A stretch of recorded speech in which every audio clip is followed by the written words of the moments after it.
What's up, guys? It's Alexandra Kay, and you are watching Celeb Secrets TV.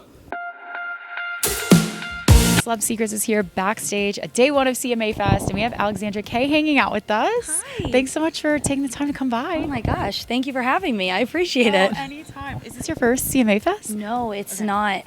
This is my second CMA Fest, but I was just telling Steph when we were walking in, I was like, oh my gosh, it's so different because the fans like wait outside and stuff. And it was like last year, I just like breezed right past and no one said anything. And this year, everybody was like waiting. And I was like, it's just such a cool weekend to really feel like how you've grown over the year, you know? You need to recap this whole year for me, and very little, because I know that so much has happened. Yeah. And congratulations to you, because I know you work really, really hard. Thank you so much. It's been an incredible year. We got off the road with Tim McGraw around this time last year and then went straight into headlining, and we have not stopped touring since. And it's been so crazy. I mean, like when we came off the road with Tim, we were barely able to do 100 tickets, and I am sold out on this Saturday night, 1,300 headlining. So it's grown so much this year, and the fans have been amazing. I put out so much music that I'm so proud of, and then gearing up to put my first full-length album out in October. So it's been busy. So many life changes as well, and everybody's going to get to hear about that and the music that's coming in October. So it's been an awesome year. Yeah. I mean, no one could paint a better picture for you, because like I said, I know it's a lot of hard work. Nashville's a 10-year town, and to be touring with Tim McGraw, especially as an independent, you know, I mean, it's hard work for absolutely everybody, but as an independent artist, we have to carry a lot more weight. There's a lot less people just around us doing the jobs, and I have a very small but mighty team, and everybody works their fingers to the bone, and we've really been able to prove ourselves this year as indies, and big shout out to Tim McGraw and Tracy Lawrence and Clay Walker for taking me out on tour this year and letting me play for their audience as an independent artist. They really lifted me up this year. It's been really cool. Yeah. You need to tell me about the music that you have out right now, though. Yes. So I just released my latest single, I Hate Airplanes, and just another song that I wrote from personal experience, which is pretty much everything I have.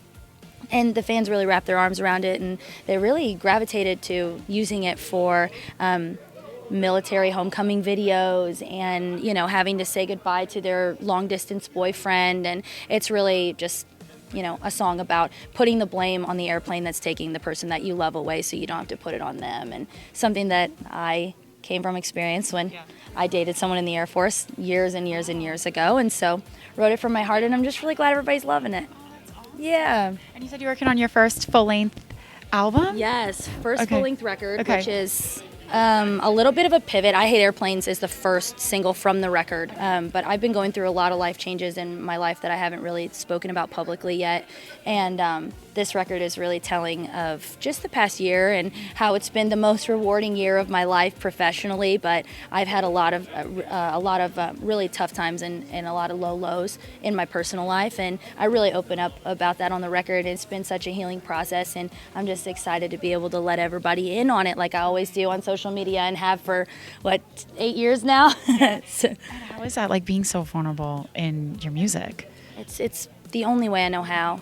I mean, I'm in therapy and I write songs, and those are both my two forms of therapy, and it's really helped me. And I just hope that, I've been sharing a couple songs on the road, and those videos have popped up on social media, TikTok, and all of that, and people have learned the words now. And now whenever I play them live, songs that won't even be out until October and aren't even teased, they're tears streaming down their face, screaming them at the top of their lungs. And just the fact that I get to heal with all of these women that are going through the same thing that I am, it's why we do this, It's why we do this, yeah. And I know you talked about the new music that's coming out. You're going to be on the road, but is there anything else that I feel like, we should kind of be on the lookout for? Lots and lots of touring. I have a lot of collaborations. This new tour that I'm just doing is in collaboration with Miller Lite, so that's really cool. As an independent artist, that's such a huge brand that I've been drinking forever. I'm like a grandpa. I mean, I am like Miller Lite in my front pocket. And I've been drinking it forever, and the fact that such a major brand decided to work with me on an independent tour is so cool. Yeah. And so I have a lot other major brand collaborations and things like that, and things that I'm working on that are going to be coming later in the year. But we are going to be touring the entire year, and so anybody who's watching this, check it out on my socials because I am probably coming at least within an hour of you. That's for sure. Oh my gosh, incredible. And lastly, we are Celeb Secrets. So any like secrets or fun facts about you that people wouldn't know just by seeing you on stage or listening to your music. I know you are pretty vulnerable in your songs, but maybe any fun facts that you have I'm about pretty open, but I was just talking to somebody about this the other day. I was like, man, I'm so outgoing and so, like, I love humans and I love human connection so much, but I am a hermit at home. I have to be like drug out of my house. And I don't know what it is. I think it's maybe just that we tour and like we meet so many people, but like I am an old lady. I am like, my tea kettle is on, my book, I'm knitting, like I am an old lady. And I think that people just think because I'm like out and about all the time and like always hugging people and like connecting that I'm probably like out on the weekends, and I'm like, no, I'm like wrapped up in a blanket with like my tea and my book and like doing something that an 80-year-old woman would do.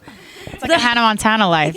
You're home, you're knitting, then the next day you're out with Tim McGraw with like thousands of people. It's like double life. It's like even when we're on the bus and we're in all these incredible cities, everyone's like, you need to get out of the bus. And I'm like, no, it's warm in here. And I like make myself a lean cuisine in the microwave, and like it's like they know it's crazy. But yeah, it's I guess something that people wouldn't expect from me, but I like it. I don't know.